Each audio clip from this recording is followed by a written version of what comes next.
Thank you. Alright, we're back after a bit of a break. Greetings, Pirate Council. May our tall tales please you. When last we left our heroes, everything pulses with otherworldly energy, as if the very air in this realm rebels against your presence. The crystalline cage that held Lady Zodana Adula has shattered into thousands of radiant shards, her body being picked up, crumpling into Karu's arms as her essence returns. The lights fade, a cold, malevolent darkness fills the void. A sharp, keening cry pierces the oppressive silence, rising like the wail of a distant, dying star. From the center of this place, tendrils of shimmering darkness writhe and stretch into the air, and the chittering begins. First soft, then louder, a chorus of insanity. From every crevice and corner of this fractured dimension, twisted forms emerge, their eyes glowing with dim, hateful light, their grotesque forms defying the laws of reality. They pour forth, shambling, screeching, and clambering toward you like a tide of madness incarnate. And then the temperature drops. A deep, resonant hum fills your chest as Cathrax, the Shardborn, steps through the rift. Towering over you, its jagged, crystalline body radiates a sickly iridescence. Shards of otherworldly glass grind against each other with every movement. Its voice, a discordant blend of whispers, scream, booms into your mind. Little mortals, scurrying, gnawing, you think yourselves heroes. The stars themselves weep for the mistake of your defiance. This realm is mine. She is mine. You are mine. And the path back to your home is mine. It raises one jagged limb towards you, and the shifting mass of starhorrors and grue writhe faster, surging forward to drown you in chaos. Lady Adula is safe now. This nightmare is far from over. When we cut back in time to a bit of an earlier moment that we missed, we need to see, like a good penultimate episode on a Netflix TV show. We do the flashback to talent show of the Winter Gala. The lights dim, the murmurs quiet as the next act steps onto the small stage at the frozen edge of the frozen lake. Lit by the flickering glow of conjured lights, Cormac the magician strides forward, dressed in a simple, well-tailored suit that, though it lacks the glamour of enchanted finery, carries a confident charm. His hair is dark, slicked back, and his eyes twinkle with a roguish grin as he gives a deep, exaggerated bow, sweeping a single card, simple ace of hearts, into view as he straightens. He lets it flutter through his fingers before it vanishes with a casual. The mostly Fey audience, but also poorly, accustomed to displays of magic beyond mortal comprehension, watch with amused skepticism at first. Where's Paulie in the crowd, and kind of what's Oh, Paulie is front row, and his beak is just open. Like, it is like, wow. He's so excited for what he believes is true magic. Cormac began? He produces a deck of cards from thin air, the movements of his hand so smooth, so hypnotic, that it seems the cards appear out of nothingness. He gives a devilish grin, splitting the deck and letting the cards cascade like a waterfall between his hands. With another quick shuffle, he tosses a card into the air high. It spins, catches the light, and falls neatly back into his hand. And then vanishes entirely. He taps his sleeve, reaching behind one of the pixie guest's pointed ears, and pulls out the very same card. There's a gasp. How does he do it? Satyr murmurs, disbelief, eyes wide. Cormac then motions to one of the guests, a grand noble with emerald green eyes, and holds up a single card, an unremarkable 2 of spades. Is this your card? He asks, as though they had selected it from the deck. The noble shakes her head, amused, but dismissive. With a wink, he folds the card in half, slides it between his palm, and when he flips it over, it's changed into the ace of spades, with the noble's name, an impossibility, signed across the face. Absolutely uncanny, a nymph whispers, fanning herself in excitement. I can barely see his hands move. His magic so powerful that we've actually lost Killian's webcam. That's yeah, no, my Google Chrome just crashed out of nowhere. Interesting. I think it's at this moment that Diana probably runs up to you, Paulie, and starts whispering in your ear that the crew have discovered a hidden vault in Lady Adula's bathroom, and that they'll need you to make a scene to slip the necklace off her, and it will go back to the vault where they can snatch it up. Right. Well, look, making a scene's pretty difficult for me. I'm not really one for crowds. But all right. The show continues as you kind of have this quiet conversation off to the side. Perhaps it takes maybe a moment for her to get your attention away from this display of magic. The crowd is enraptured. Cormac definitely moves from one sleight of hand trick to the next, producing coins from nowhere, making them dance across his knuckles before vanishing again, only to reappear in his other hand. His confidence is palpable, each move perfectly precise, and even the most skeptical of Fey nobility find themselves leaning forward, utterly transfixed. He ends his act by tossing a card into the air where it hovers inexplicably for a moment, long enough for the audience to gasp, before he plucks it from the air as casually one might pluck a leaf. The crowd erupts into applause, louder and more enthusiastic than for any spell they've seen come. It's the audacity of it, the sheer honest sleight of hand without a whisper of actual magic that has them spellbound. Fey courtiers fan themselves with veils, giggling with barely restrained glee. How marvelous! One exclaims, and another, an elven noble, looks up at the stars laughing as though she's seen true magic for the first time. Cormac, grinning, gives a modest bow, winks at the crowd, and to these Fey folk he's done the impossible. He's enchanted them without an ounce of magic, leaving them dazzled by what they can't quite explain. Lady Adula, clapping regally, not too emotional, doesn't seem to be somewhat enraptured, somewhat glassy-eyed, calls for the next show to begin. Paulie, this is your opportunity. All right. So, Paulie saunters up and goes, now, what a hell of a bloody performance that was. Now, can I just borrow some of those cards for you there? Oh, don't worry, I've already got them. And I'm going to bring out his deck of cards that I've already taken away from him, going like, just going to use these for my show as well. Give me a sleight of hand check just to see how Yeah, smooth absolutely. It's gonna be like 20 something. Yeah. That's what they say. I can't roll less than 24. Yeah. Oh well, and then in other words, 25. 25 is like a 2 for you. God. 25. Absolutely. So why don't you describe what? Yeah. So please continue. Absolutely. As I just pass him, like it's very briefly just going straight past him.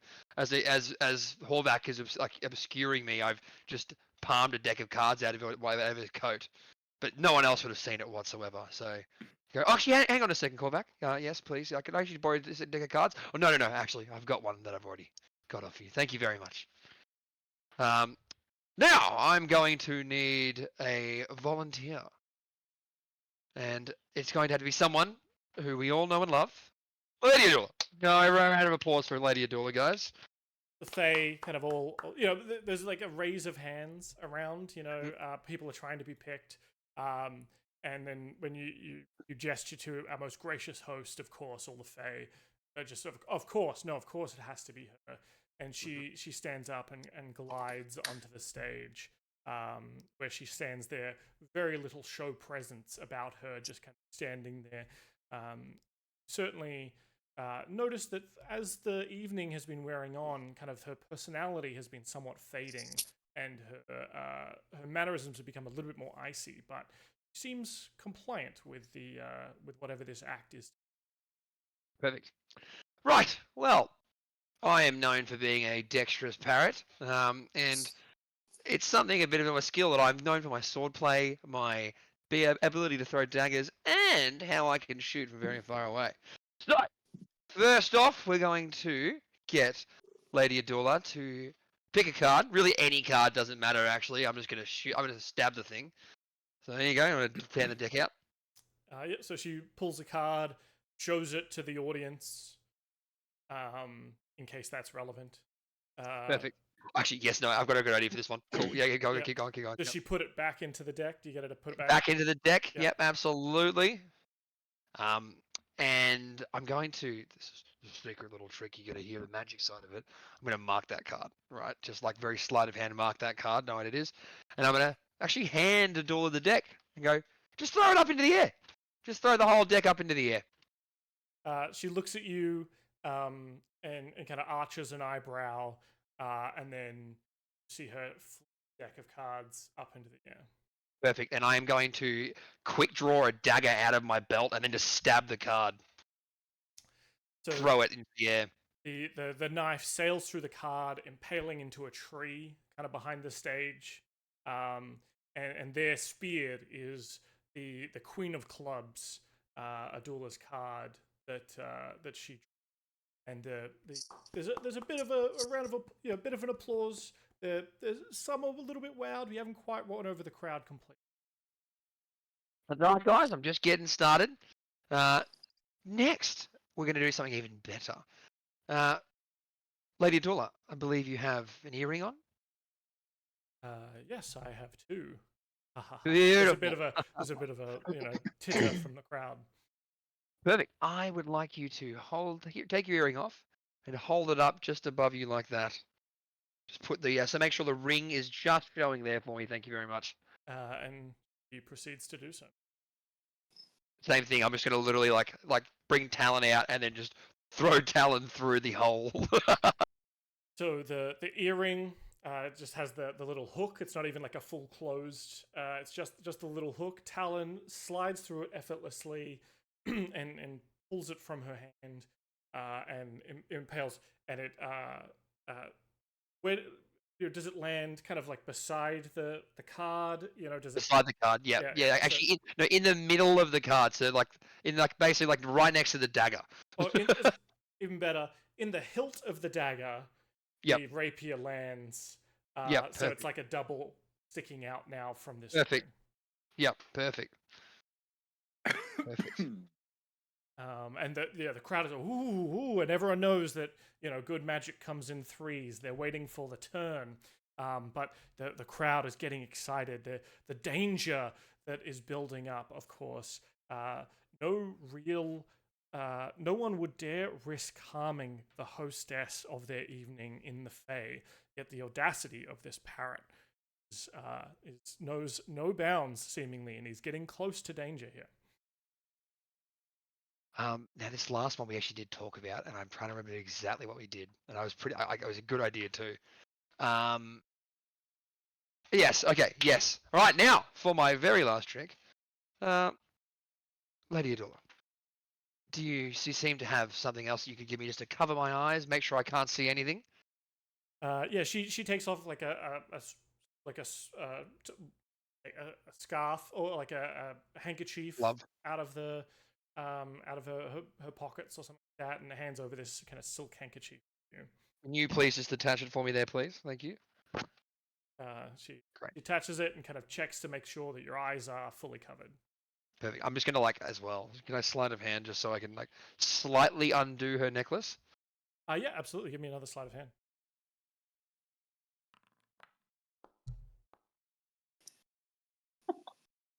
24. I love that you rolled a 1. It is a 24. But it's still a 24 because of your bullshit. So ridiculous. yeah, Um, that's totally bullshit. So I would say it's obviously still quite good. I think you haven't like you've loosened it maybe, but it's not That's like fine. hanging off. So I think whatever this next thing you're going to do is maybe going to be a little more difficult than you expected, but definitely okay. still very possible. This is the hardest one too, so it's very good. Because I'm entrusting everything into Shrimpy. Shrimpy is going to fire when ready. He wants, so I'm going to say, now, Adula, can you just do a little twirl for me, please? So I just want to just a twirl around on the spot. Yeah. So she spins her dress like fanning out, glittering like freshly falling snow, and I think even the rest of the crowd are just ooh ah, like the hostess of the how glamorous is she. But then there is a underlying tension rising as you pull Shrimpy, the shrimp pistol, out of your belt. Mm-hmm. And I'm going to throw. I'm going to throw Shrimpy into the air, let it spin around, and go bang with my other hand, and that's when Shrimpy's going to fire. and what's Shrimpy aiming at? The clasp of her necklace. So give me an attack roll with Shrimpy. I think it's gonna be a disadvantage because you didn't have a great. Kind of, it'd be funny if I hit her.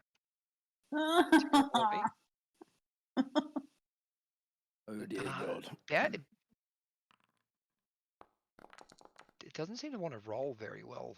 I see the first roll, which is a 9 total. Yeah, but 44 damage then. Hey. Totally gets through. Yeah, it's right? very slow, isn't it? The new. Yeah, the connection might be a bit slow. And an 8. Would you like to burn an inspiration? Yeah, I mean. We have 5. We have 5. Oh, we do? Oh, we do? Yeah. Yeah, sure. I just checked the Twitch chat. We have 5. Yeah, Dan just graciously checked it for us, just in case. I don't know. Something. He knew this was coming. Just in case Paulie shot the queen in the face. Yeah. 14 you feel is close, but not quite. Would you like to try again? Sure. Yeah. Oh God. So how many is that so far? Let me just mark these That's off. We're at 2. 3 now. That's 2 extra. That's 2 3 extra. left. 1 more. How do That's we all get? we get. How do we get inspiration? Like, People what's have to the? subscribe. I just Okay. subscribed. Play to win, guys. Play to win. I can't remember all my bloody commands to use them up. There we go. Do gift subs work and stuff? Absolutely, they do. Yeah, cool. They're working now. This is, if nothing, pay to win. There we go. 19. 19, much better. Many fall in the face of chaos, that- but not this one. Oh, there we go. Not today. 80 inspiration. Tyler's in the chat. Come on. Hey, I subscribed before. I gifted a sub. That's Many cute. fall in the face of chaos, but not this one. Not today. Oh, that's so funny. Tyler got it. Hey. Very cool. All right. So, do you want to describe to me now? Does it look like you're trying to aim at the necklace, or does it look like you're trying to aim at the other earring? Like, what is the ultimate version of this trick? No, I think it is the necklace. I think that's a smaller clasp, and then it's while she's spinning, right? Yeah. So it's like it's spun out. Yep. As she's twirling. Many Catch the fall moment in where the she has face to, of like, chaos, but not this one. Go to twirl again. Not today. and It's that moment of where the clasp kind of comes off her neck just enough. Mm-hmm. And with an incredible amount of burned inspiration, you pull out the fingers, spike eagle style, bang. and Shrimpy fires from tumbling in the air, and the necklace starts to drop. And as it drops to the ground, she reaches out for it. She tries to stop spinning and goes to reach out for it, and it disappears. And I'm gonna try and give her give her a bow, so dip her. Yeah. So you turn her reaching down, and you fling her over your arm and kind of dip her, and then show her up to the audience. And everyone is just, oh my god, the edge of our seat. They sold us the whole seat, but I only needed the edge. As Diana Cloppington from sort of down in the crowd, kind of off to or maybe off to the side of the stage, gives you a big thumbs up and and like a head like let's go, and starts booking it to the house. Hell yeah. Lady Adula, perhaps caught up in the revelry of the applause and not wanting to make a big scene. See, she's kind of got one hand on her neck, clearly aware that the necklace is gone. But she, everyone's rushing up to her, going like, "Oh my god, my lady, that was so amazing!" And she's trying to fend off the crowd, kind of thing. But how does Paulie get out of there and make his way following Diana? Paulie bows, and then quickly picks up his dagger, rapier, and Shrimpy. Gives Shrimpy a little pet and goes, "Thank you guys, you've been a great audience." And I want to try just fall the back of the stage and then just disappear. Yeah. Excellent. So you sprint out, feathers aflutter with your weapons, and make your way back to the house. Timmy, did you also subscribe? Oh, and Kate subscribed. I give you back all this inspiration now. I also subscribed. I thought I had been subscribed, so I gifted and subscribed. We're putting it back in the pool. And we're back up. The DM bar is full, which means we're going to get a wild magic surge, probably as you guys enter into this fight, which will be, I think, the best time to do it. So what you're saying is I shouldn't get another sub? Many fall in the face of chaos, but not this Here one. you go, D-Bots! Not today. It happened. Oh, wait, I wasn't subscribed. Hype train.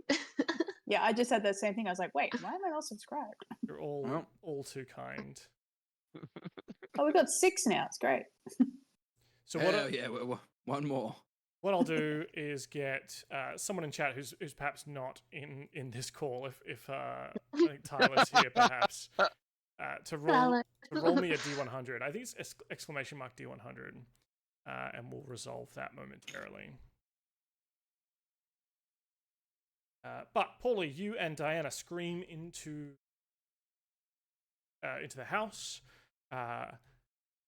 You see that Diana, perhaps just before she came out to meet you, had stashed a quiver next to a plinth, which she grabs as she rockets up the stairs, and where you find Elias, who you know is Lady Adula's husbando, the werebear himself. He is standing sort of at the entrance of the bathroom with a large sort of gold-backed tome in his hands, just kind of looking at it, completely lost, and looking up into the bathroom, where it seems like the necklace is hanging in midair, around where someone's perhaps neck height would be, and distorted around it. You can see almost like reality being distorted around in where a person might be if they were wearing the necklace. Right. And as you come running in, he says, "Oh, your friends. One of them put on the necklace and they disappeared. They were kind of just sucked into it. Like schwarfed in? Yeah, it kind of looked like they were pulled in and made tiny. I've been trying to look through My Lady's spellbook, but I can't make heads or tails of any of this. Do you know magic?" And he kind of like holds it up to show it to you. No, I do not know any magic at all. What do you do? Is it like round the twist style? Like if I just go in, like I'll have a cool, crazy adventure. Let's do it. I think I'll slop into the. I think I'll just dive for the necklace. All right. You dive into the bathroom past its stone guardian and put your head into the ring of the necklace. And I'm straight up Scrooge McDucking into it too, right? Like you know. excellent. Paulie, you see the scene I have just set before you. Your friends, minus Killian, are all here. Oh shit.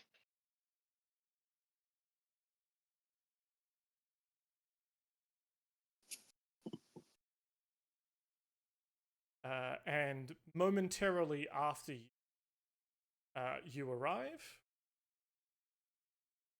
you're on.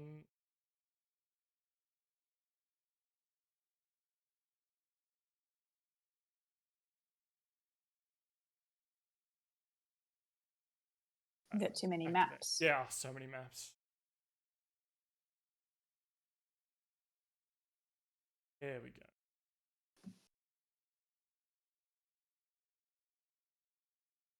So, you see the shifting and moving islands, jagged shards flying around the air. Your friends who are on different platforms to you aren't just, they're not just like level platforms. Like this is non-Euclidean space where like Haru is standing on his feet, but at a right angle to you, kind of thing. Like gravity seems to shift and warp in this space. On a meta level, navigating or traveling more than a certain amount of distance risks taking damage from sort of shards that are flying around and things like that.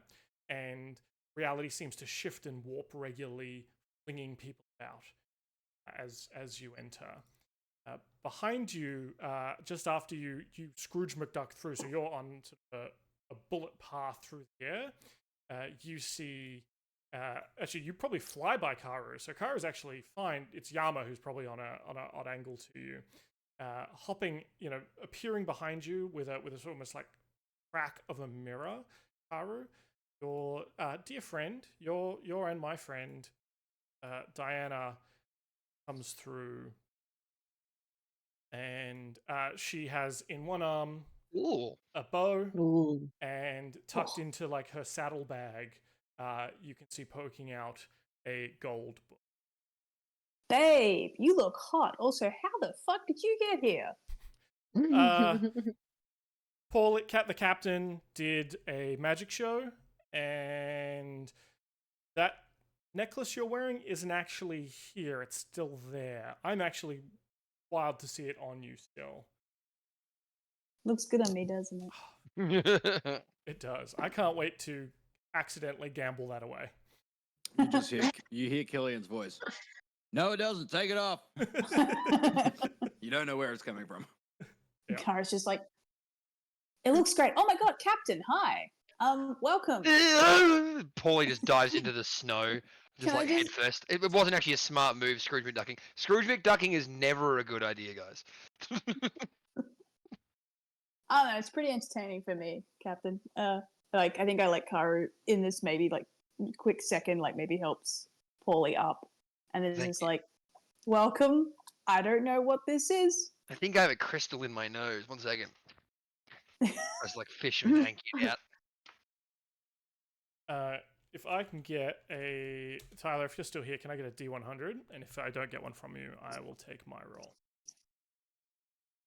Oh, I don't that's want your right. unlucky 13. Unlucky don't 13. want your Everyone wild- wants my unlucky 13. What if it's the luckiest number in a wild It magic is. surge? It is. It's on my hand. It It has to sounds be like a lucky. sex thing, Dan, actually. Does, yeah. Okay. Means my hand appears in the game and starts slapping everybody. Just looking at the mod stuff. It's like the last mod action was me approving the word schlong. Important. That's brilliant.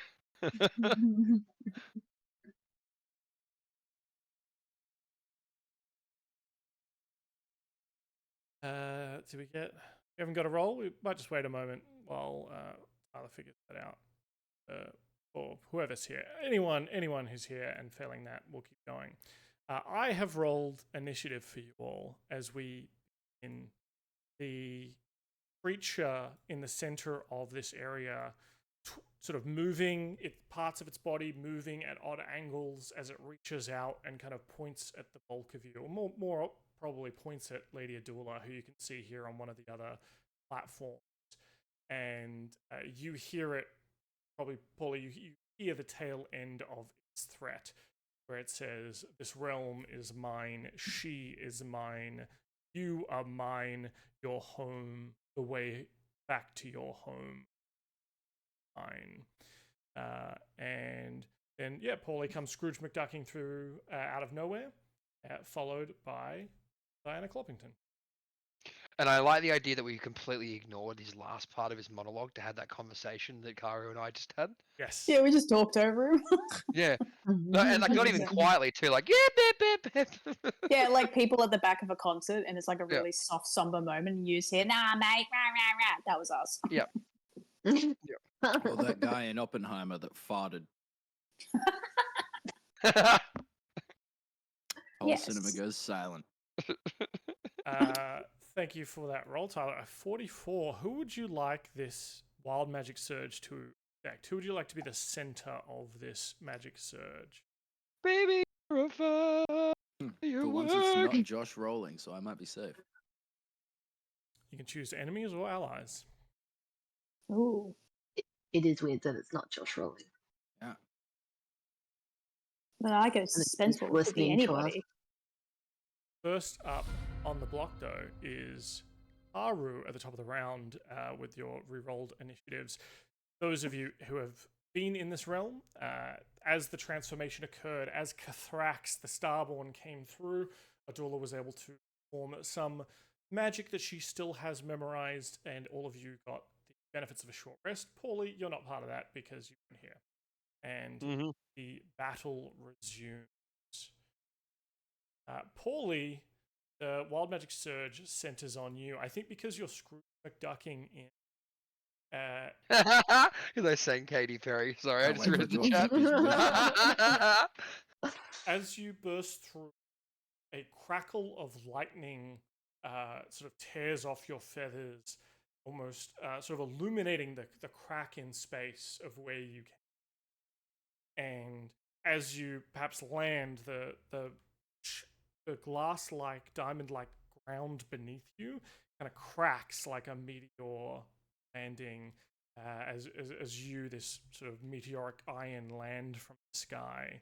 And as you stand and talk to Karu in the calmest demeanor, a sort of a crackle of electricity springs out on you, Karu, and Diana, and all allies within 20 feet of you gain a +2 bonus to attack and damage rolls on any melee weapon attack they make within the next minute.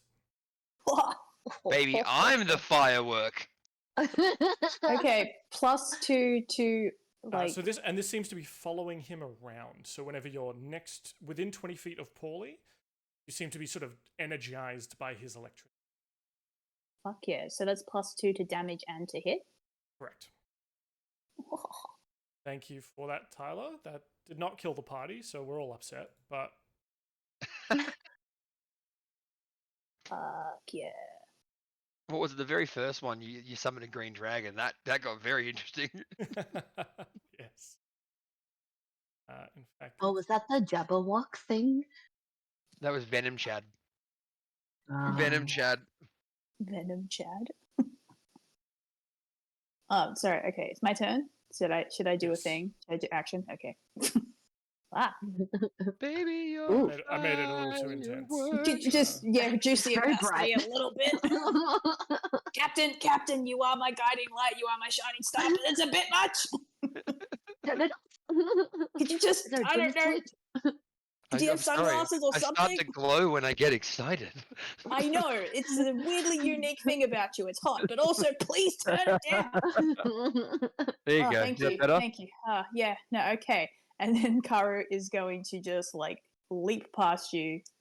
Do we Over to- play Katy Perry fireworks, by the way? Is that a thing we can do, or is that copyrighted? You can to sing shit? 5 seconds of it, I think. Okay, Yeah. Roger. I'm gonna play it in the background while we do this.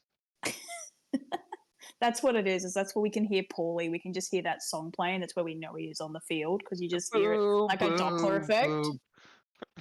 Does Paulie react at all to the fact that everyone except Killian is here?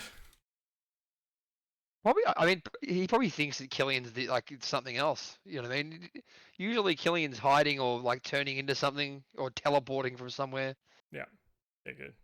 I did actually forget what happened to Killian. Oh, We'll Killian. get to it on his turn, I think.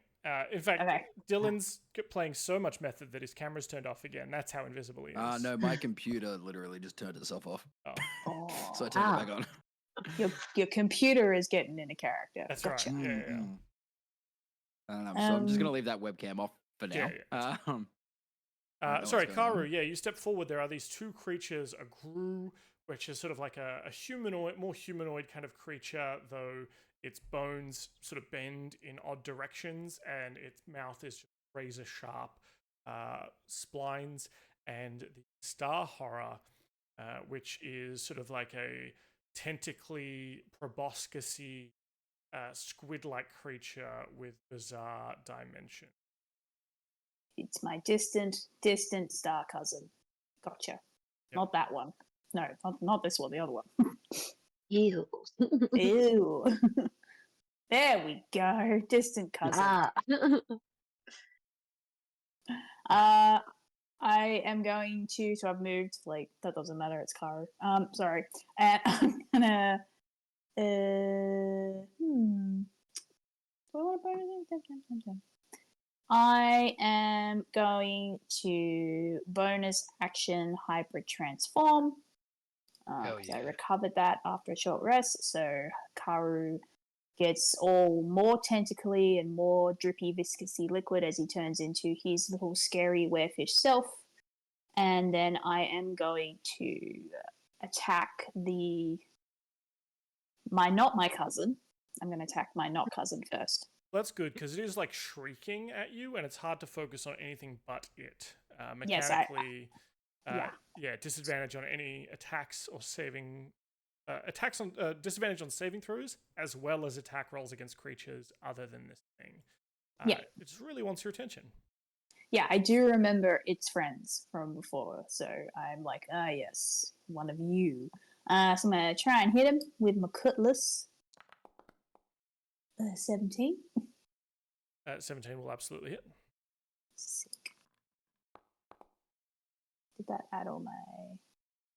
It did 17 for 17 slashing damage. Okay, an excellent hit. Chunk, and that's including. Yeah, Paulie's I added bonus? the bonus. Ah, cool. Yeah. You're just gonna always stay next to him. So you can. Kinda. I was thinking I would just, fling myself over to the other platform, but then I was like, wait a minute, this is nice. I like this. I like basking in this light. It's Sure. soothing. It feels like I'm underwater, weirdly. And then It is barely clinging to what you may call life, and it may call. I am going to hit it again. See if I didn't take it out. Yeah, well, that's gonna hit. 18 slashing damage. How do you want to do this? I humming along to the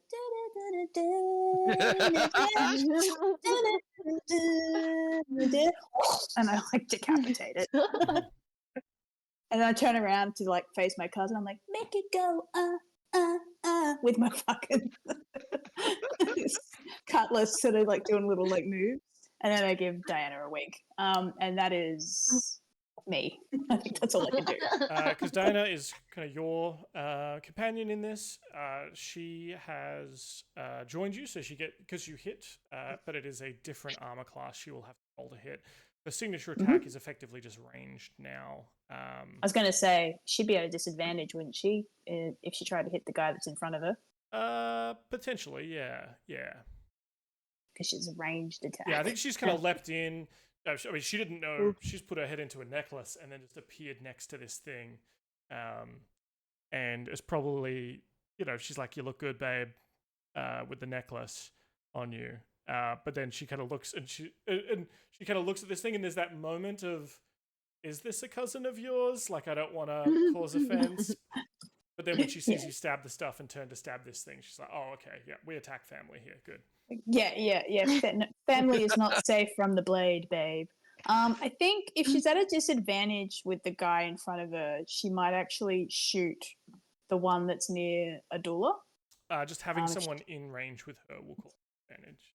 Yeah, I just feel like it's not cool to shoot an arrow straight into cousin's face. You know? Sure. She can do other things, I believe. She probably has actually all of her abilities. I don't think you guys have really. Oh wait, she has. Yeah, okay. Them. Let me bump them up. Or you can move her away and risk an attack of opportunity. She has a lot of like reactions, which is kind of cool. She's 5th level. Yep. It's been a while since we've used followers. Okay. That's 7th level. She's not 7th level. That's cool.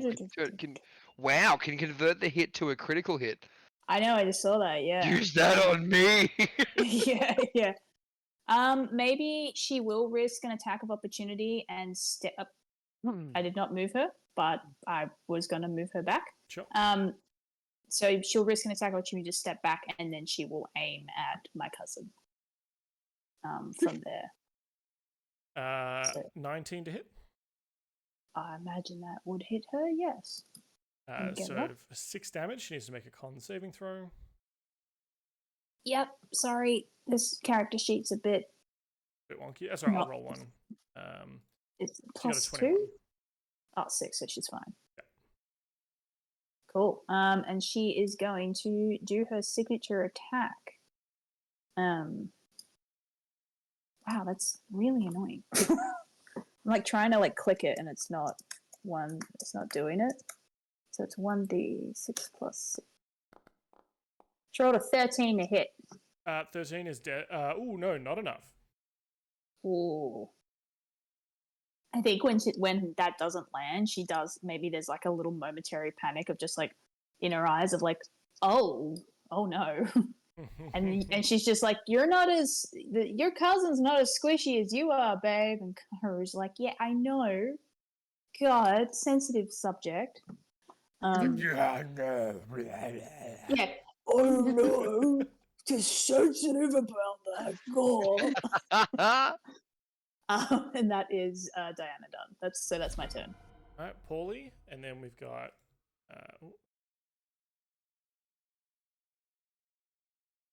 We got some horrors, and then it'll be Yama. Oh right, well, Paulie is feeling, a bit like a plastic bag, so he's going to ignite the light and just let it shine. Open up the skies like it's the 4th of July, and then shoot off away and go for the big bad creature, because he's crackling with energy and maybe feel like a firework. Love it.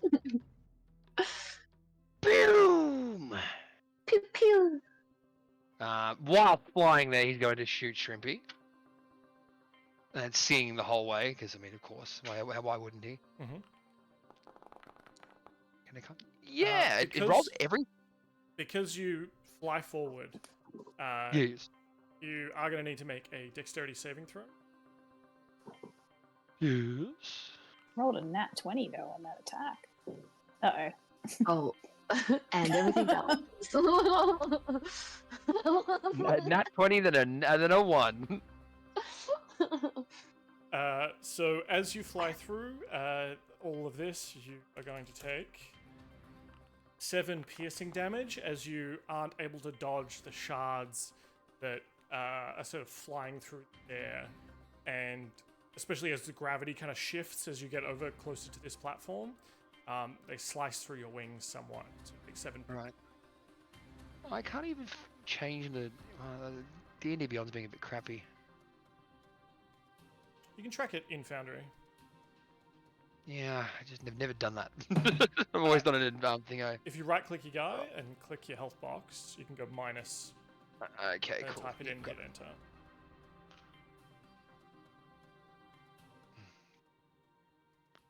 Do you want 4. There we go. Done. Cool. 25 though. He has an ally kind of standing next to him. So unfortunately, you will not be getting sneak attack on this, I believe. Okay, that's fine. But it's still a crit. still a crit. So everything total damage I'm or gonna re-roll that piercing. I'm gonna re-roll that first one.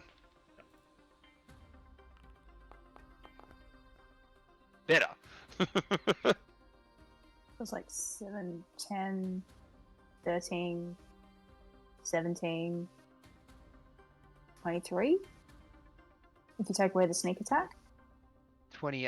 There's total damage than total. Oh yeah, I don't know. I'm all over the shop with that. Because it didn't give me a choice not to roll it. I think 23 is right if you don't include the I was just like adding up the sneak and critical. the numbers that weren't sneak attack. Perfect. Alright, 23 damage. 22. 23. Ooh, 23. It kind of turns one of its many eyes towards you, and as you crash into it, you feel some of its crystalline form kind of break apart a little bit, but it seems to have some kind of barrier in front of it. You are doing damage to that barrier, but it seems it's going to need a lot more of that down upon you. Fair enough. Alright, Oh, well, what the hell? I'll also Ooh. attack with Talon's Wrath as I get in close.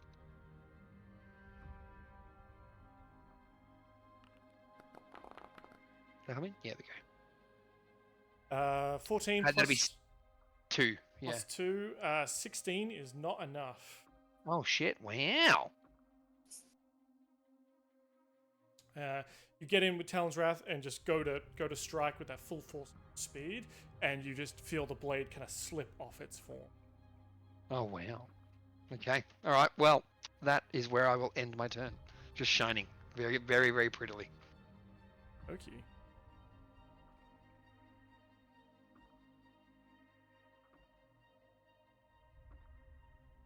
Karu, what is your passive perception? Pretty low. I'm pretty sure it's like 11. Yes, no, I saw you measure that distance. And I was reminded of what happened last time we were playing this, so I know. I didn't see shit. Oh. I'll get you.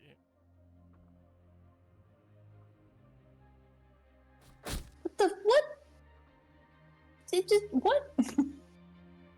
You feel claws rake into you, and you take 12 slashing damage and 8 psychic damage. Okay, I actually only take half of the slashing damage because I transformed. So,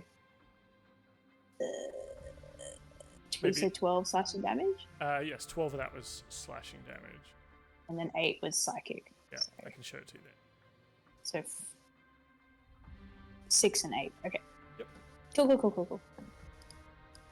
As this creature, this kind of like millipede, centipede-esque creature, clambers its way from up under the platform and just starts tearing into you. Ugh. And it's your cousin's turn. Cousin. One of its sort of big arms, it attempts to, swipe at you with. Try and hit you twice, yeah. I have an armor class of 18, by the way. I don't know if that's like come through. Saying I'll get a so far. Oh.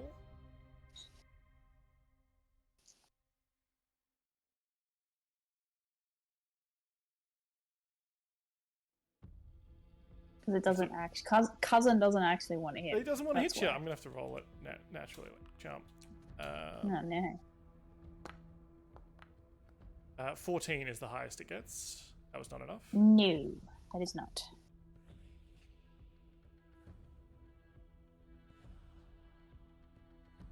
One of these small grue starts kind of leaping off different platforms and flings itself at you. Yama shrieking the entire time and attempts to bite you. Ooh, that's a crit. You can't be crit. Ooh. No, I cannot. So it's just going to do 5 piercing damage. No magical, right? Correct. Sweet.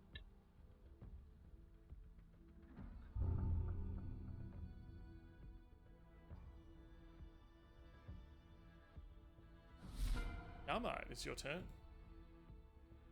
Alrighty, Yama's gonna take 2 swings against this dude in front of him. Acha! Oh. Very slow. Here we go. That's a natural 12 for 19. 19 will certainly hit. Alrighty. Go.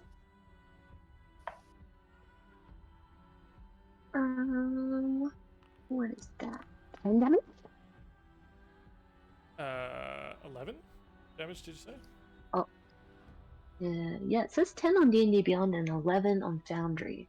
Let's go with 11. Oh, And then 25 on the second hit absolutely. for that is I think 12 oh 18 damage. I'll take that. So yeah. That's the issue. So on D&D Beyond it's not adding the radiant. On Foundry it's adding the radiant Okay, cool. automatically. Take the radiant. Okay. Yeah. Yes. Yeah, 18 damage. So as this thing flies through the air at you and maybe kind of latches onto you, the katana comes out and just slices through this thing. Still able to maybe scratch along your arm a little bit as it dies, and it doesn't Ooh. fall to the ground. Like the pieces of it actually just fall up into the sky and shatter into glass. That's cool. Hells yeah, got it. With my movement, I'm going to attempt with my wings to go to this 30-foot spot. Is that a dex check? Dex check, please. Yep. Here we go. Not dexterous at all. Oh, yes, natty 18, 21. You're fine. You navigate that just fine. Find yourself, on an upside down platform, or what was perhaps upside down to you just before, where the large kind of star hulk and a couple more grue are situated near where the cage was holding Lady Adula. Can I, with the rest of my turn, I just want to speak to my armor. Do we know what the BBEG like creature is called? Or could I roll on that? Yeah, give me a... What do you think you would roll for something from the void, something from the endlessness? Void. Definitely my tea brewing skill. I mean, this thing is from so the ancient, it's Void. almost as old as you, Yama. No, you're an old man. See, I love that. So what you're saying is, if I want to learn something smart, I can use acrobatics because I'm using brain acrobatics. How about like religion then? I don't have any bonuses to religion, but maybe it's in some like religious text or something. Sure. Yeah. In your sort of Otherwise, I could paladin go training. history. Yeah, I think I've religion got would like kind of work here. nothing to any fucking. Sure. Or natural 17. You seem to have, maybe you remember stories about this. This is not some kind of, it's definitely some kind of aberration. This, in the sense that like this is a creature that exists kind of outside the material plane. Some might worship them as gods, but they're certainly not. They're more like, a lot of them are kind of older than gods. A lot of them are, beings from effectively space, which is in D&D is kind of just like very far away, almost like it's like another realm where like stuff is, right? Cthulhu-esque. These guys wouldn't be on the same, certainly not on the same level as Dream and Desire, and especially because it is obviously manifesting some kind of avatar here. This is not maybe its true form, but it has to have constructed a form that you can see with your eyes. In terms of, yeah, knowing what it is, it's definitely some kind of like cosmic creature.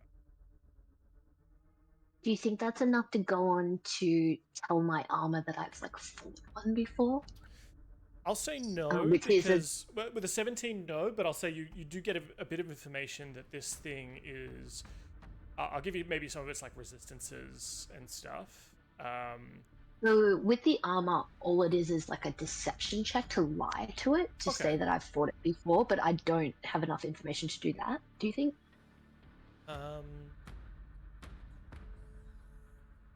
I'll say you can try, but it'll be at disadvantage.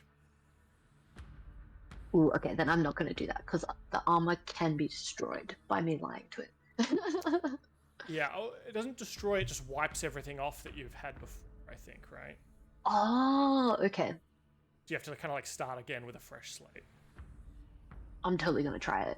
Let's do it. So he's going to recount to his armor the Battle of Baron's Field, where he absolutely slew one of these. There were stars everywhere. The magical night was so picturesque. Many died that night, but he survived, and he was successful. This is a deception check with disadvantage, but my wings are out, so I get a +5. Pray for good juju. Oh, that's a natural 5, 8, 13. That's a fail. So do you want to read out, what does it say when you fail? So I can fail up to 3 times, and then it. So if you just mark that you failed once, Once. and obviously you've already got written down there of everything you've told it before, the kind of intricate stories that are in there in the filigree, and it goes to start writing what you say, and then kind of stops and is, you can see it kind of crosses that line out. The armor didn't like that. Anything else from you? No, then I've wasted my whole turn. Well, Okay. I killed one thing, but I'm good. You also moved. This wasn't a waste at all. I successfully moved too. I didn't smash into any floating rocks. You Yeah. did heaps. We believe in you. As this thing is sort of like taking form, still materializing, Orly, you've rushed in, electricity blazing off your feathers. You can see that, you know, bits of shard sort of chung, chung, forming into this thing as it seems to be putting itself back together somewhat. And its big kind of maw opens up and attempts to bite you. Attacks. Well, he might die now. Uh-huh. 19 to hit on Paulie 30 damage? What the fuck was that? as it lashes down on you with its maw. Yeah, sorry. Uncanny dodge. Give yourself some of that health back. Jesus Christ. I love that you had the same reaction as I did, where you're like, what? I'll stop doing the Holy targeting thing because it's auto-applying the damage, and then maybe that's a bit Yeah. too much. But also hilarious. As it chomps down on you as you try to perhaps fly past it, and though you dodge, it kind of scrapes against your chin, and you feel an incredible amount of acid and piercing damage. Owie. For its second attack, it raises one of its tendrils and points at Yama, and a sort of sphere of purplish energy to form, and then blasts out at you. I might raise my AC by 4. Okay. Nope, I've used all those. Does an 18 hit? No, it doesn't. Okay. Phew. How do you deflect the sort of orb of energy that comes at you? I think he's a little bit high off his dexterous maneuvering through all the rocks and shards that he just did. So he's just like the Matrix dodge. Rolls his shoulder and misses it. And another one gets pointed at another tendril as it's like turned its more to you, Paulie, but its other parts of itself. One fires off at Lady Adula, and that's a 22 to hit, or 16 damage. Did I miss how much damage did it do to you, Polly? 30 damage. Well, I uncanny dodge it to 15. Yeah, okay. And that is the end of Cathrax's turn. One of the grues is going to try and bite Lady Adula. 15, I think, hits just squishy mage people. Damage. On her turn, she levels her hands. She sort of pulls her hand up at this at this creature in front of her, and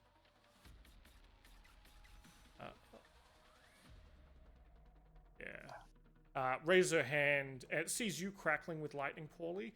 Raises her hand up, leveled at this creature, maybe like angles it a little bit that you can see, and a lightning bolt blasts out from her fingertips towards the thing.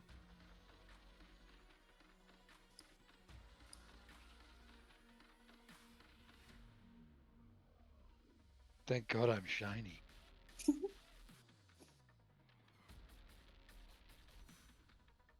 Lightning bolt, not tell me damage. 8d6.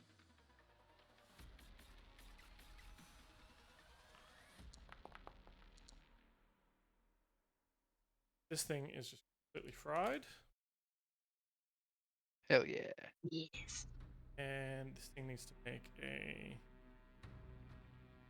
saving throw. Saving throw.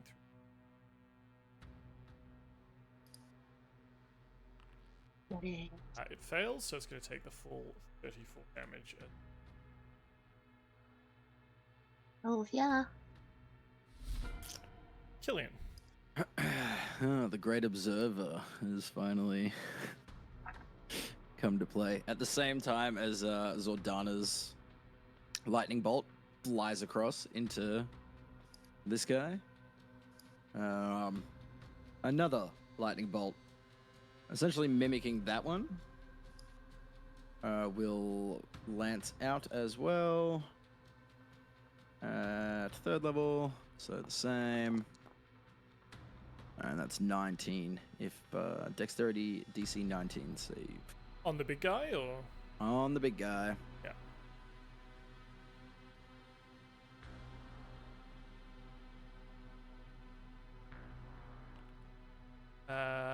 He succeeds. Oh. Big guy's dexterous as hell. God damn. Well, alright. 10? 9? I don't know.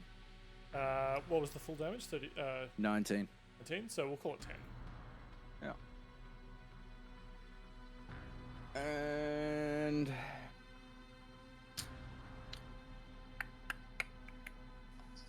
that's it. I sidestep to the other side of Zordana, and yeah, I stand up like in line with her. So do you reappear having cast another spell? Yes. Now that I've cast something, I'm not invisible anymore. Done. Okay. It would normally be the Starspawn Hulk's turn, but this thing's going to use a legendary action. It turns to look at you, Yama, disappears from in front of Paulie, and reappears, sort of forming out of the, like space kind of warps and shifts, and Paulie, you lose sight of it as if it's kind of gone behind a mirror, and then it kind of appears out of 2D space into 3D space in front of you, Yama, and does a more attack. Ooh, this is exciting. 29 to hit. Yes. For 36 damage. 20 Magical of that, minus you. 20 of that's piercing, non-magical. Okay. 16 is acid. Acid. Oh no. Acid. I think you can halve.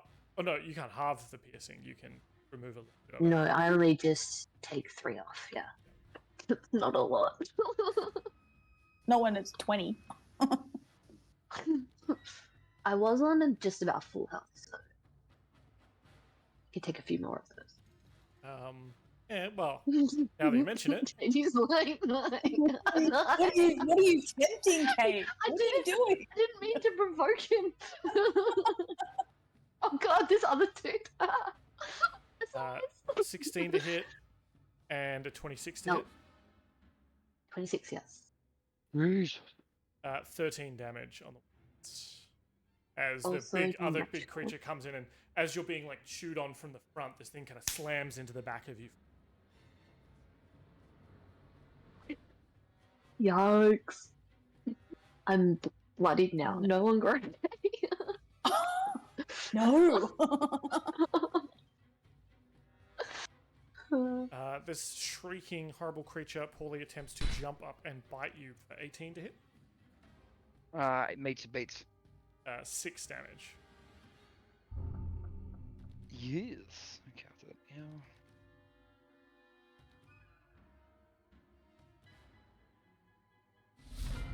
Alright, top of the round. Gonna need you all to make a dexterity acrobatics check, please. Acrobatics. Yep. Ugh, Oh, what the? Oh no. I forgot that this is a thing. DC too. is we're looking for a 15. Oh no. Does 31? Oh no. Does 31 do it? 31, I think, does it.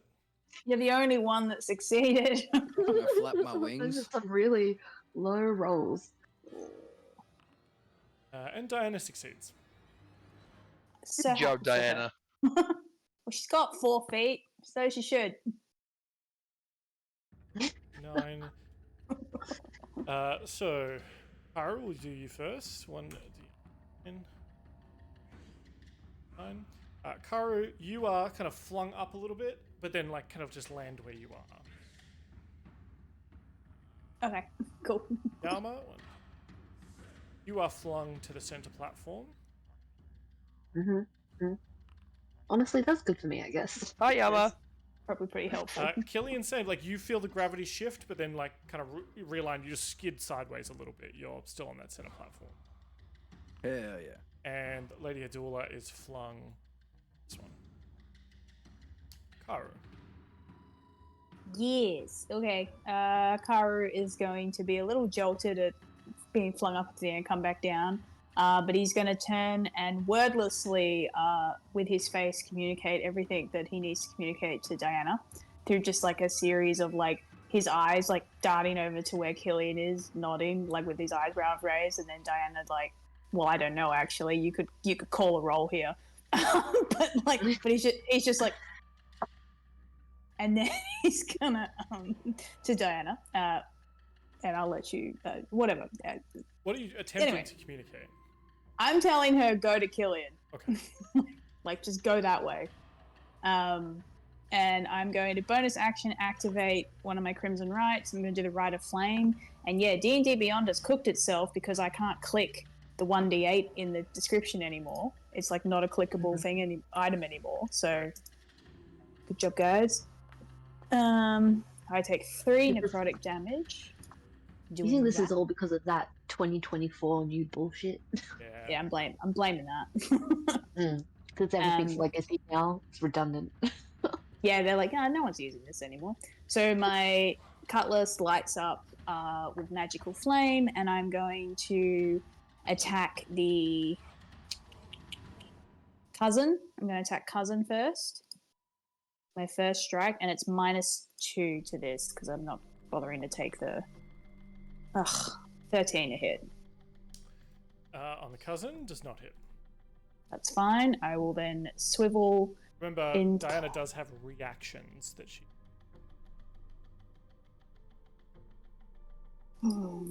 She's got that one that's like... She has essentially a bardic inspiration she can do as a reaction. No, she's not going to do that. It's a D6, and she didn't hit on to metagame. She didn't hit on a 15. Oh no! Oh, sorry. I thought you said 13. A 15 does hit. Ah, no, it was a 13. -2 because I'm not in Paulie's light at the moment. Ah, gotcha. but it's still on my it's still all in my math. So 13. Close, but no. Yeah, you essentially need one more. I'll tell you that now. I metagame. Yeah, Diana's not going to use her reaction to know better. But I am going to like pivot in place, and I'm going to swing around to Centipede Man, and I'm going to use my second attack against him. 20 to hit. Dirty 20 hits very nicely. Excellent. So it is 18 slashing damage. You take the 2 off, and then 7 fire damage. Smack at all the things. Back in all the Solid. things. Schmack, schmack. Schmack. Schmack. Schmack. This makes me think of that little kid, the Snacks kid. Sorry. That's good. So whereas I had the dog treat ads, the wackos for schmackos thing going off in my head. Snacks. Schmack. And then for my movement, because I have the mobile feat and I have attacked the 2 around me, regardless of whether I hit them, they cannot they cannot take reactions and then do an opportunity attack when I move away. And I'm going to fucking, because I can, book it. And I know I have to roll a dex thing, but I'm going to use my full movement to get over to that center platform, hopefully. And I like to think that this center platform is maybe like above you and off to the side, so you have to like just jump straight up. Right? Yeah. But you like get a bit of a running start and leap, and then as gravity shifts, start falling and are able to kind of land tentacled. So for you, I guess it's a 5-point landing instead of a 3-point landing, as you land with the tentacles to absorb the blow. Do I need to roll that thing because I've moved more than 10 feet of movement? Yes, please. What is it again? Acrobatics. Oh, sorry, Dex saving throw. Dex save. Love that. DC 14. Yeah, it's a 5-point landing. And it's soft too. Like he doesn't land with weight. He like flutters. It's superhero landing. Yeah, but it's like and he's just like, oh yeah, as he stands back up. Yeah, I think you angle yourself just right that it's that as you fall into the electricity that's crackling off Orly, it's almost like it reaches up to grab you, the electricity, as it like forks up like one of those Science Works balls that you can, that zap up and onto your hand, and whether it's just you or whether it's that or a combination of the two, your descent is slowed and you are lowered gently to the ground. Hell yeah. And then Diana is going to use her signature attack against the centipede guy, because that's the guy I hit. Sure. Why? Okay, sorry. So 6 damage total for that. And then she is going to use her 30 feet of movement to get over to where Killian is, and where she last saw. Oh, I can't move her. Oh, yeah. Killian's visible now, so she is going to leap over. I think they both didn't realize Adula had it been like ricocheted off, so like they're just like, yep, cool, wait. Oh, well, Killian's there, so she, Also, holy shit, Killian's there. So, where did he go? He's back, and I will make a dex save for her as well. Sorry, I just made one to speed things up. She got a 15. Sick. Cool. Thank you. Cool. End of turn. Yes, that's me. Hell yeah. Orly. We're all kind of hurt, aren't we? Yes. Kari's fine. No, not at all. Well, either way, I just realized I have something that I haven't used yet, and I want to use it because I think it'd be fun, and it's kind of the perfect situation to use this. Paulie's just going to dig into one of his little pockets into his coat and bring out the necklace of ocean pearls. Dan, I mean, it says fireball in the description. I don't know what. I remember it was a different spell. Yeah, so it's effectively fireball, but it does bludgeoning and cold damage. But it does the same kind of damage as a fireball. Perfect. So it's an AoE. So you Sweet. pull off one of the beads of the necklace and throw it, and it becomes a fireball, effectively. But Or I can but hurl water. the whole, hurl the whole necklace, and it gets a level for every bead there is. Sure. So I can throw this where the Hulk is and the boss is in a 20-foot radius, and hit them both with a 10th level water fireball. Sure. Yeah. What is Are there Yes. Are there 10 beads on this thing? 1, 2, 3, 4, 5, 6, 7, 8, 9. So it starts at level 3. It's a 3rd level fireball spell. So that would make it 10. Okay. So how many dice is that? I don't know because I don't even Second. have spells. And like, how many are there for third level? And I don't know then how many do you spells get? I can work, tell Dan. you, Killian will help us. Yeah, I got you. Don't worry. Fireball is. Because I just think we should nuke this guy. He hurt me a lot. I'm just having I'm a for it. look. So, for every level above 3rd level, you get 1 extra dice. Yes. So it would be what? Essentially 8 plus 7, 15 d6. Awesome. I Cool. believe. Because mine at 6th level is 11 d6. So yeah, 15 I want to d6. do it. I want to do it at 10th level though. Well, then it's That is plus 4. so just plus 14. 1d6. Oh, is it? Oh, okay, cool. I don't know magic, Each guys. level is plus 1 d6, Yeah. Alright. essentially. So Okay, so- add 7 to it. Add 7 d6 to the base, which is 8 d6. So 15. So 15. Rolled. Okay, Just roll circle 15 back. d6. 15 d6. Yeah. And these things have to make a dex saving throw, I believe. Is it for fireball? Yes. Does that DC go up though? No, the DC just stays No, the same. that's your Oh, spell. it's Your save. DC DC. 15. And I think Paulie, because he's not a spellcaster, I think there's just a normal DC for a necklace of fireballs. That wasn't as exciting as I was hoping it was. Yeah, I thought that was gonna like fill the fucking screen and it'll just wham. Uh, Yeah. The d6s. Spell save is DC 15 for a necklace of A fireballs. 10th level, A 10th level spell should be more than like that. but, You gotta remember, it's a 3rd level spell being cast at the potency of a 10th level spell. You also rolled like quite a few 1s and 2s. Mm. It's a Yeah, you rolled like relatively 4 low-level 2s. spell. Yeah. It also doesn't scale as well as it starts, right? So a normal fireball is 8d6, but the scaling is only 1d6 extra. There's only so much extra Right. explosion per bead in there. But it's Okay. also super sick that you pull a necklace out of your pocket and you throw it and it fucking explodes. I was hoping for a nuke. Okay, so they need to make dex saving throws here. Cathrax the Shardborn seems to like contemplate moving and then doesn't, and see one of the like many glowing eyes. You can see 3 in particular that are on it.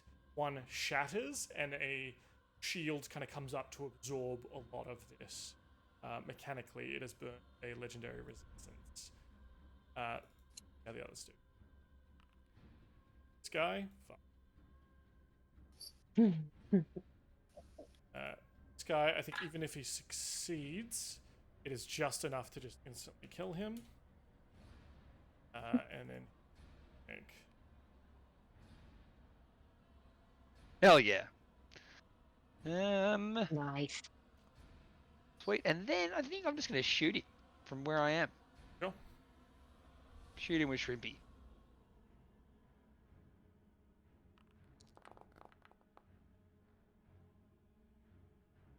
$11 won't hit. No. Don't worry about it then. Very good. Alright. Starhorn Mangler is going to come after Diana, scuttling along its centipedal form.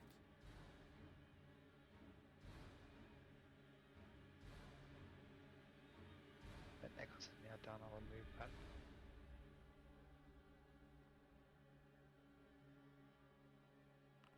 Uh, 17 to hit.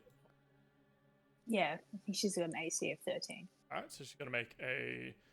I forget how she has to struggle with this. It's a con, and she has to beat half the damage. Half. I think. Yeah, or it's like half the dice or something. Or No, that's a spell. If it's a spell. If it's a spell, then it's like however many dice is rolled.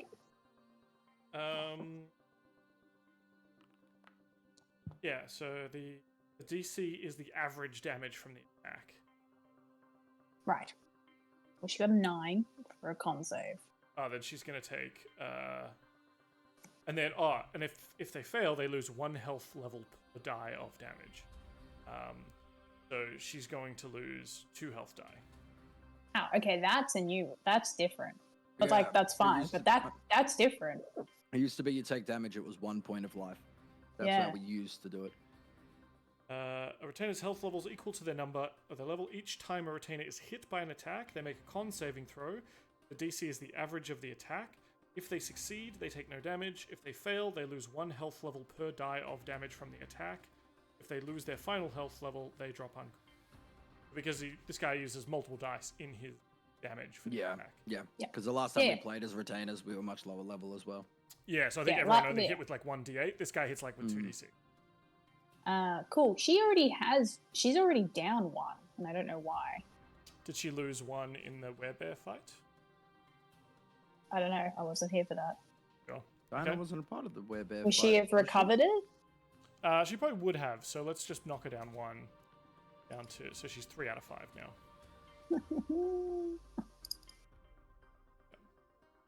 Might be a little bit less reckless with her now that I know it's per die. Oh, yikes. This thing is also going to shift forward and attempt to pull at Killian. 13 to hit? Nope. Nope. What about it? Oh. Actually, this thing can just shoot. A radiant pellet fires out at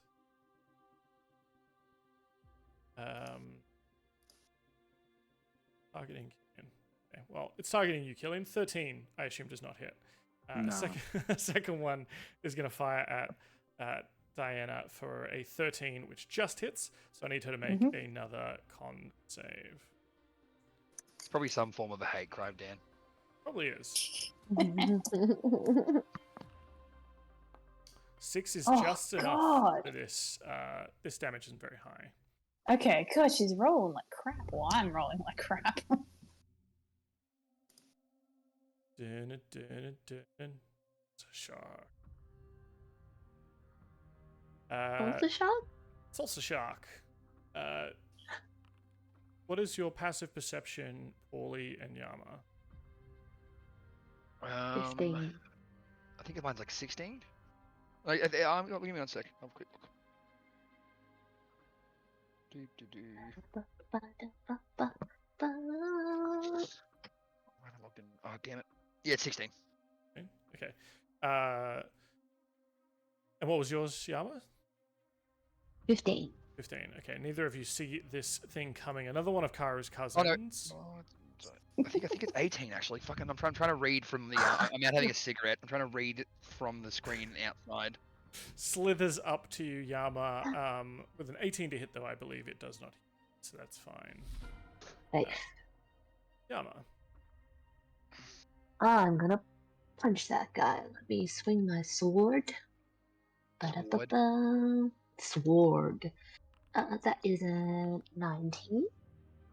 19 will definitely hit. Sweet. Slithers up to you. Its big proboscis. Yeah, passive perception is 18. Sorry. Okay, so yeah, you saw this thing coming. 12 damage. Oops, sorry. 12 plus 2 because you're in Paulie's. Yay. Is that a plus to hit as well? Yeah. Okay, cool. That. And then Ooh, I haven't been adding the +2 damage. and then 12 damage. That does not quite bloody this creature, but it is. I might take out a potion, and I'm gonna drink that, and nobody's gonna know what it does, but I do make a check, and I'm good. Well, I get to know what it does. Is this your mushroom bullshit again? It is pretty up there with the mushroom bullshit, honestly. So this is a potion of blooming coral, which we got ages ago when Niall's character was still, and we're in that underwater temple thing. But yes, so within a 10-foot invisible aura around me, spells of 3rd level or lower can't affect creatures or objects within the radius. Interesting. Very cool. I like, Right, fair enough, so I was like how we're all just using like fine. random items now. Yeah, oh, 100%. It's a boss fight. Let's throw it all in. The Cathrax of the Starborn floats towards you, Aru, its monstrous form, twice the size of your monstrous form, and it's going to try and punch down on you. 30 to hit. Let me just check quickly before you. Okay, yeah, no, just assume that you hit me. Jeez. Oh, I'm scared. How much damage?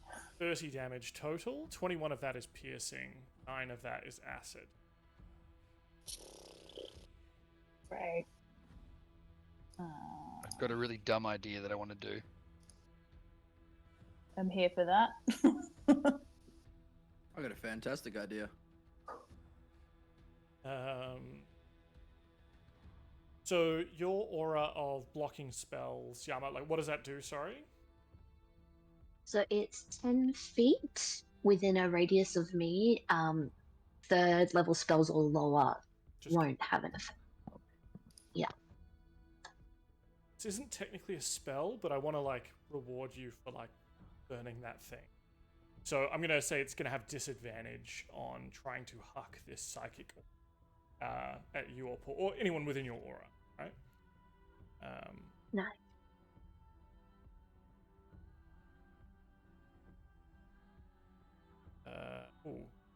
So it comes flying at you, Yama, with disadvantage.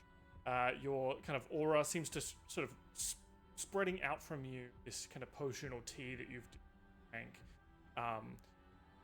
sends out kind of a wave of energy to distort this orb that's flying at you. And it slows down, but with a 25 to hit, I think it still hits. And you're going to take 20 psychic damage. Yikes. Yeep.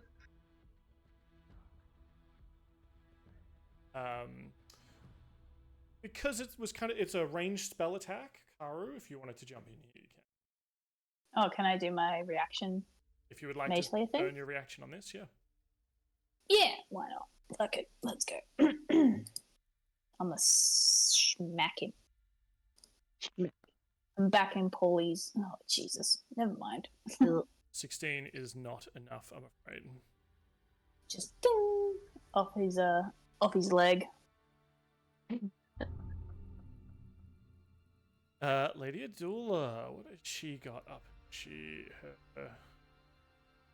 Her Sheet. Sheet. Sheet. Sheet and Good snitch. Please.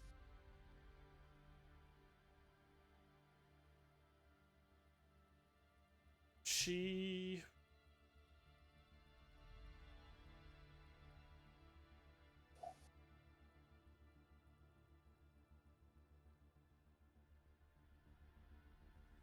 yeah, so she starts drawing symbols in the air, and holds out her arms, like her head bowed as she starts weaving a spell, and seemingly out of nowhere, a kind of wave crests up from beneath the platform that you're standing on, in Karu, and washes over the three of you, and you, somewhat invigorated, Ooh.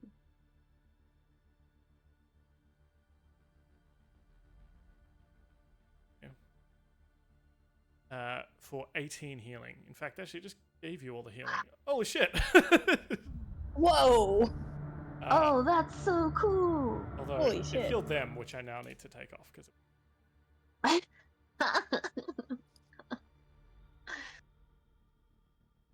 Ah, 18 points is good. That just That is erases good. that last hit. That is her turn. Killian. All right. Killian is going to be like, oh, hey Diana, like round around and be like, you got something for me? That book? Can I have the book? Oh, okay. And she kind of looks over at Karu, who's obviously very, very busy, and is like, okay, I guess you're the book guy. And then, like, you hear Lady Adula yell out, oh my god, is that my book? Killian's like, no. And then I'm gonna grab the book, and then I'm gonna look at this ugly motherfucker standing right next to me, and be like, "Oi, ugly," and step back.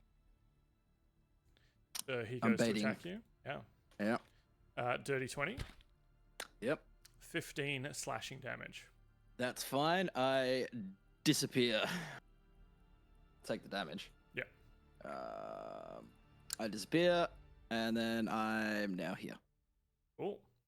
And then that's my reaction gone. I am going to hand Lady Zordana the book. Oh wait, no, I'm gonna tap her on the shoulder, and then like the book. She feels a book. Doesn't see it, Yeah. And, but she like she until can you feel hand her... it to her, right? And then it's like she takes it off Yeah. you, it becomes visible. Yeah. Yeah. That's the goal. And then I'm gonna stand. Yeah, right where I am, so I can I want to, when she opens the book, watch over her shoulder. Sure. Because I didn't open it. I was being nice, but I can be nosy Yeah. if she opens it. And I'm gonna say to her, "You got to teach me some of this stuff." She's like, well, yeah, if we get out of here, yeah, I think we can spend some time studying for sure, but we're still in the thick of it. Yep, that's all but good. And thank you for bringing me this. I have the perfect thing to get us out of here, but we need to destroy this thing first. And speaking of that, my invisibility starts to like fade, and then like Killian's like weaving a pretty, for Killian, big spell. And Killian's gonna summon a black draconic spirit. Oh. I remembered that guy did some acid damage with his bites, so this is at 5th level. Yep. We have a thing for this somewhere? Yeah, we had a dragon token somewhere. What is it in the I'll find it. What is it? I definitely did. Gem draconic spirit is what I've got, but I couldn't find it like normally, so I've had to remake it as a homebrew, because there was weird sharing issues with D&D Beyond for a while. Weird. But it's Gem draconic just spirit. yeah. But both Kate and I are like, oh yeah, I couldn't find it, so you had to make a homebrew, did ya? No, it's literally just D&D Beyond shat the bed and wouldn't let me add any beasts or anything to my character sheet. That's right. So I'll we have find to- it in the short term, but you'll need to work it out. Are you sure you don't just want to turn it into a megalodon? Yeah. No, but I could turn into Not bed this because I'm time. quite tired and I've been up since 6. Summon draconic spirit fills Bang's treasury of dragons.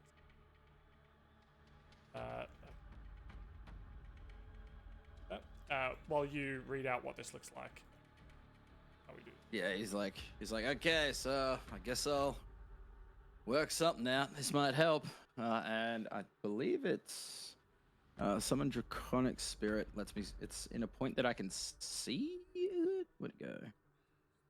When you cast a spell using, you call forth a draconic message in an unoccupied space you can see within range. So within 60 feet of me, I'm going to put him, on the big platform, right here.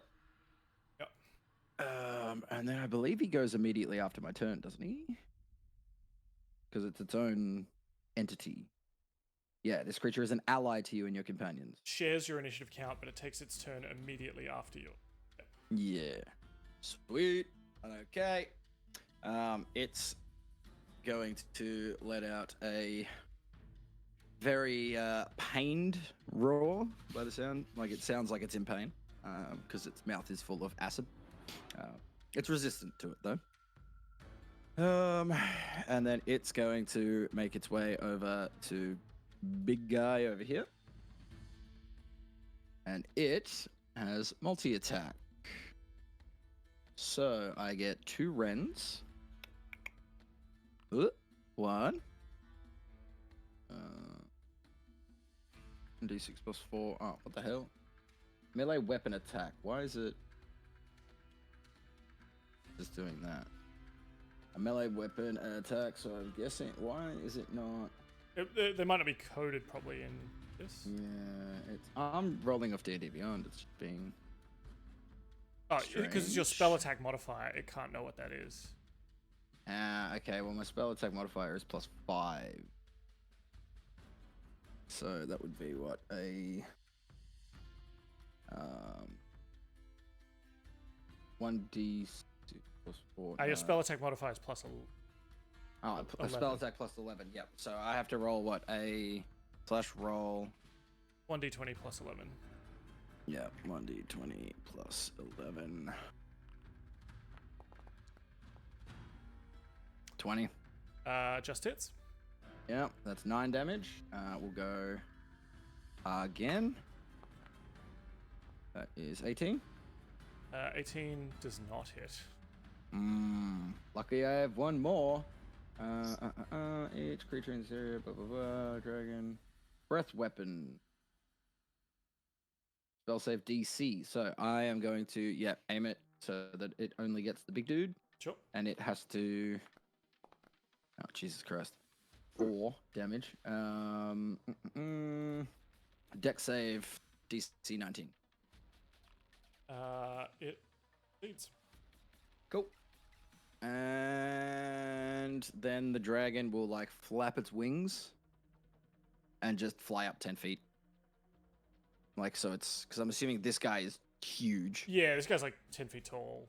So yeah. So it's not out of He's, his. like, It's not moving out of his range, right? But it's. No, it's getting like into his, Into his like face. right in his vision. Yeah. Yeah, sure. Cool. I love that. It's gonna burn. Sorry, is that the end of your turn? Yes. All right. It's gonna burn a legendary action. It sees you summoning this bullshit. And It knows it's homebrew. no, it's not homebrew. I see it. It's Fizzbangs. It's latest brew. It's the latest nonsense. Yeah, it's gonna actually legacy now. Yeah, true. It's gonna just take a big bite out of your dragon. 18 to hit Yep. for 22 damage. Okay. Is any of that like how's that damage split? 15 piercing, 7 acid. Which of those resistances does it have if it's gem? Acid, There you go. because it's a black dragon. No, I'm looking at gem only. Force, necrotic, psychic, radiant, and Gem, thunder. you call for. Oh, I've got it. Where is it? Yeah. If it's chromatic or metallic, I meant chromatic. Yeah, my bad. Doesn't matter. Yep, I'll take it all. All good. good news to keep is track. if it gets hit with the psychic orb, it's resistant. Yeah. We'll come around to that.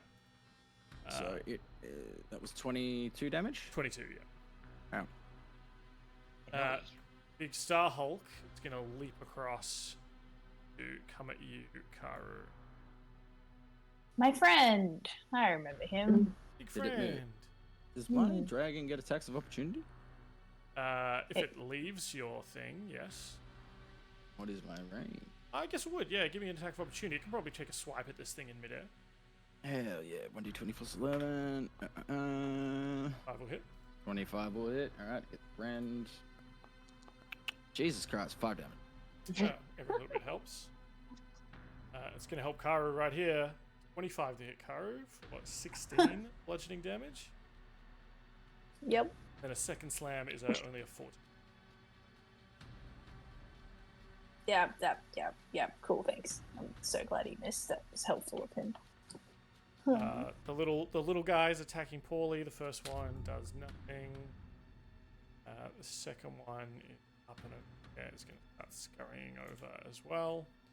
As we get to the top of the round 3, let's just go around the table a little bit. Like, how we all, what are we all looking like when as it kind of pans across? We'll start with you, Karu.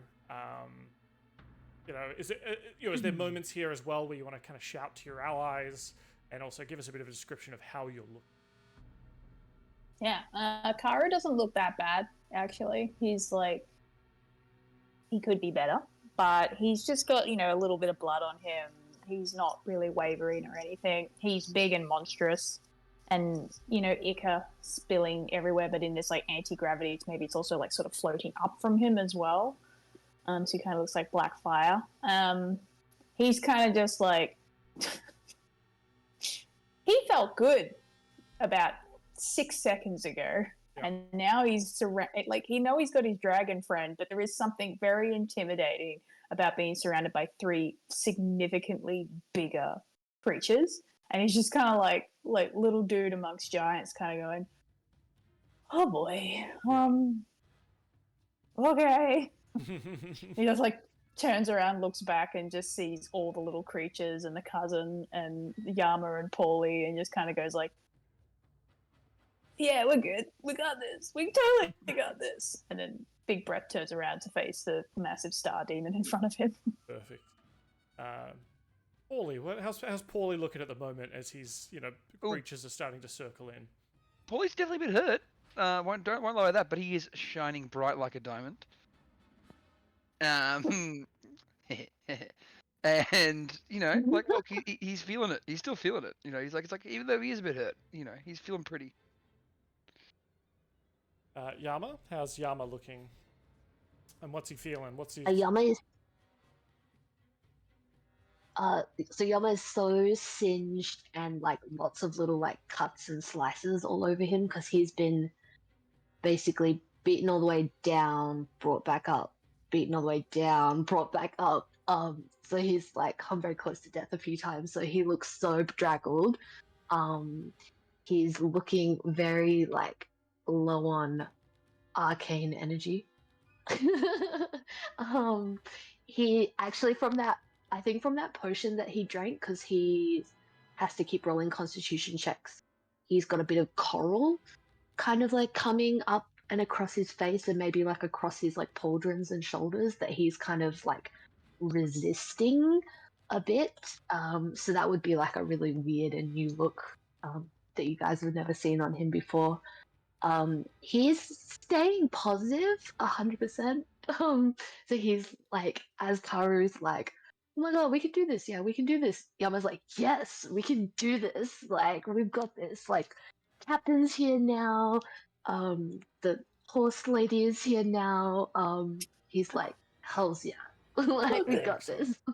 This small headcanon that Yama only ever calls Diana horse lady, and like it's just weirdly endearing that the like old gruff dude is just like, "Horse lady, would you like some tea?" And she's like, "It's not my name, but for you, that's fine."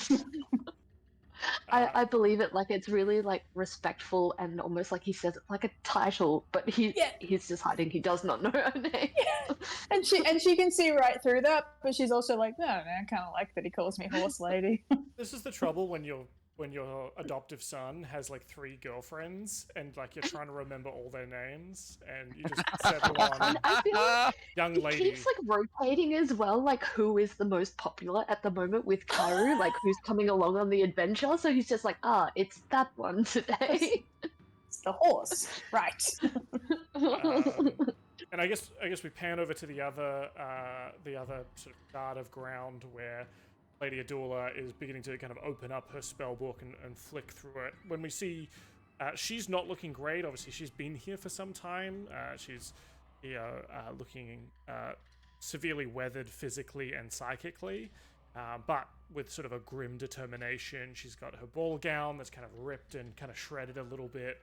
A mirror, a broken mirror version of the one you saw on, must have been some kind of simulacrum outside.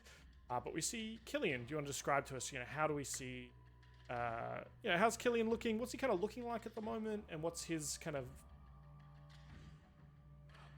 Killian's just trying to catch a peek in that spell book. He looks quite preoccupied. So he's doing that like over the shoulder look down? Yeah, he's like thrown out a dragon and he's like, so anyway, this book, eh?